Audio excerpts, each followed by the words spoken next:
nuestros jóvenes del país, nuestros jóvenes de la patria, decirles que gobernaremos con ellos. Seremos el gobierno de la juventud. En cuanto a salud, seguridad ciudadana, educación y promoción de la juventud, para lo cual tiene 6 minutos, por favor.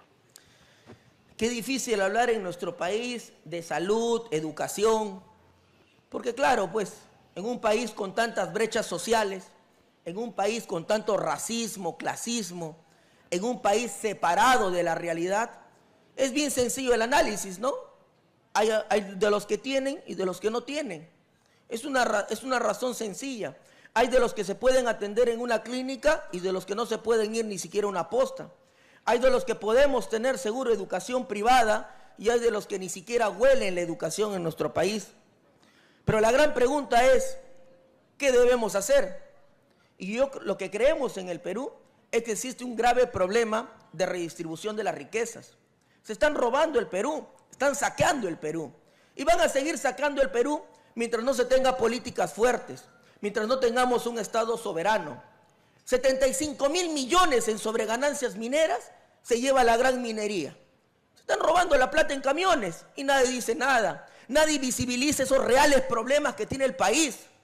27.000 millones en exoneraciones tributarias, 2.000 millones en exoneraciones a las grandes agroexportadoras, que lo único que están haciendo es denigrando a la clase trabajadora, porque cada día le pagan menos, porque resultan siendo intoxicados en los campos, que ya parecen campos de concentración y no campos de cultivo. Además, se llevan su dinero fuera del país, no reinvierten en la patria. Entonces, lo que necesitamos hacer, además, es hacer la reforma tributaria, aumentar la presión tributaria. Ya el Perú parece un paraíso fiscal, si no es un paraíso tributario. 14.2% de presión tributaria, cuando el promedio en Latinoamérica es más o menos 22%. ¿A dónde nos están llevando con exoneraciones tributarias? ¿Acaso las pequeñas empresas tienen exoneraciones tributarias? ¿Acaso las MIPES tienen exoneraciones tributarias? Necesitamos hacer todas esas reformas. ¿Para qué? Porque si no, ¿cómo aumentamos el presupuesto de la educación de 4.2% a 6%? Si no, ¿cómo construimos los hospitales que tanto necesita nuestro país? Las más de 700 postas que tienen que convertirse en clínicas para la primera línea de atención. Porque hoy, ¿quién recibe la primera línea de atención? Los de las farmacias. Nuestros peruanos tienen que ir a la farmacia y la persona que nos vende el medicamento tiene que fungir de médico, tiene que ponerse un atuendo blanco y recetarnos una medicina que debería hacerlo un profesional de la salud. A eso estamos condenando a nuestra patria, a un sistema de educación privatizado que no ha generado que nuestros jóvenes puedan alcanzar o pasar las pruebas internacionales. Pero ¿qué podemos esperar de un país con niños anémicos? Entonces necesitamos cobrar, necesitamos tener ese dinero que es de todos los peruanos. Y si va a hacerse obras, que se hagan obras por impuestos. Nosotros no estamos de acuerdo con la corrupción. Cadena perpetua para los corruptos. Cadena perpetua para los mismos. No puede ser posible que sigamos nosotros teniendo altos grados de corrupción que se lleva más de 30.000 millones al año. Esos son los cánceres que tenemos que extirpar de nuestro país, de nuestra patria. Ahora, todo esto no se va a hacer realidad si no tenemos seguridad. Porque la seguridad, como siempre lo he dicho, ataca al que menos tiene. La inseguridad ataca al más pobre. La inseguridad ataca al que tiene deficiencias, carencias, al que vive olvidado, al taxista, mototaxista, al del mercado, al emprendedor. A él ataca la inseguridad. Y nosotros vamos a ser implacables contra la delincuencia. Vamos a conformar un comando de aniquilamiento contra el crimen, la delincuencia, el sicariato y la extorsión. No es el grupo Colina, no es el grupo Rodrigo Franco, porque ellos hicieron ejecuciones extrajudiciales. Yo, como presidente de la República, voy a liderar ese comando, que tendrá toda la logística estatal, inteligencia, contrainteligencia y todo lo que se necesite. Yo asumiré la conducción de ese equipo especial, de ese equipo de élite, conformado por los 500 mejores policías de nuestro país, de nuestra patria, que necesitan protección. No le podemos ceder paso al crimen. Necesitamos hacer referéndum de los comisarios. Necesitamos que los comisarios también se pongan a la altura de las circunstancias. Basta de ascender por llevar un cursito acá, por llevar un diplomado allá, por irme al CAE y tomarme una foto con mis amigos. La policía tiene que ascender por labores de servicio. Nuestros hombres de las Fuerzas Armadas tienen que ascender porque han dado una contribución a la patria. Y necesitamos ese tipo de contribución.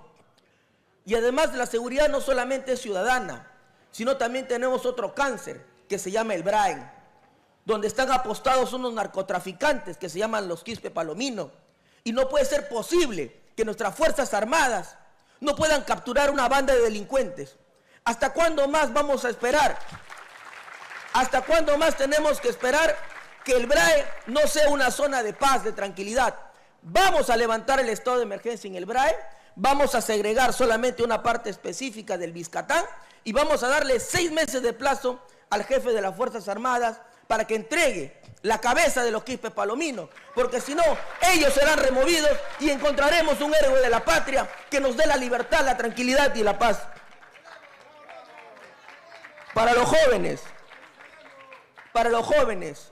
nuestros jóvenes del país, nuestros jóvenes de la patria, decirles que gobernaremos con ellos, que salen a trabajar todos los días, pero son los más olvidados, son los que el gobierno no se acuerda, el Estado se olvida de ellos.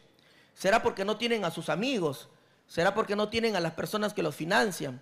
¿Será porque no son los grupos de poder que intentan solamente intimidar para saber si es que con ellos pueden o no pueden pasar a la segunda vuelta? Pero a nosotros no nos mueve un pelo eso. Nosotros estamos pensando, efectivamente, en el taxista, en el mototaxista, en el pequeño empresario, en el pequeño emprendedor, ese que sale todos los días y se autosostiene, ese que no es que no quiera tributar, sino que de repente no le da la capacidad de tributar. Ese pequeño empresario no tiene la oportunidad para poder seguir desarrollándose, porque cuando va al sistema financiero tenemos un grupo de 4 bancos mafiosos que lo único que hacen es capitalizan tasas de interés excesivas, capitalizan tasas de interés que no puede pagar el pequeño emprendedor y que ni siquiera es sujeto de crédito en muchos casos. Entonces, ¿qué necesitamos? Ha habido Reactiva 1 y Reactiva 2. Claro, pero ¿para quién? Seguro para algunos de los que se encuentran en esta sala o por algunos de los conocidos de esta sala. Pero si nosotros cruzamos la frontera y vamos nomás acá al INSE y vamos al mercado y preguntamos si algún mototaxista recibió Reactiva, va a decir que no ha recibido Reactiva, porque ni siquiera sabe qué significa una posibilidad de emprendimiento. Y nosotros hemos dicho claro que vamos a entregar 20.000 millones en crédito barato, a una tasa de interés de no más del 3% anual. Para ellos, ¿y cómo? No puede ser posible que el sistema YAPE sí les dé crédito y nosotros como Estado no podamos tener la capacidad de darle un sistema de crédito. La capacidad que ellos tienen de endeudamiento es alta, porque no les presta la gran banca, no les presta las cajas municipales, pero ¿sabe quién le presta? El usurero. ¿Sabe quién le presta? El gota a gota. ¿Y saben cuánto pagan de interés ahí? El 20% mensual, cuanto menos. ¿Eso es un crimen o no es un crimen? Eso es condenar a la pobreza eterna a nuestros peruanos. Necesitamos sacar estos 10 millones de pobres. ¿Cómo? ¿Dando exoneraciones tributarias a las grandes agroexportadoras?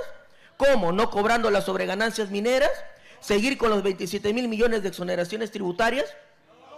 20.000 millones de crédito barato para ellos. Y ahí tenemos un sistema financiero con el YAPE. Otros hacen Uber, también tienen un récord donde se puede saber cuánto de ingresos tienen diarios. Muchos de ellos seguro será entre 100 y 200 soles diarios. Pero si hablamos del mes, estamos hablando en promedio 5.000 soles. ¿Cuánto de eso puede ser su capacidad de endeudamiento? Y eso de lo informatizado, no estamos hablando de lo no informatizado.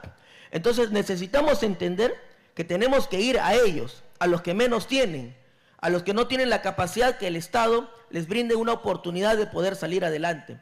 Y nuestro compromiso va a seguir con ellos. Y los pequeños empresarios no solamente son los que están en Lima, son los que están en provincia. Es penoso tener a hermanos, a compañeros que me han pedido que les lleve su reclamo, que ellos son alpaqueros y ni siquiera tienen la posibilidad de exportar su alpaca, ni siquiera tienen crédito del Estado. Es una vergüenza que se tenga una empresa como la Europeana, que explota a nuestros peruanos, que se lleva la lana afuera del país y lo vende a miles y a miles de euros en Europa. ¿Y por qué no lo puede hacer un peruano? ¿Dónde está ese peruano que pueda hacer ese emprendimiento? ¿Dónde estamos nosotros? nosotros vamos a proteger al empresariado peruano, porque entendemos que es la única fórmula de poder seguir industrializando al país y de salir adelante. Recuperaremos el Perú para los empresarios peruanos. Gracias.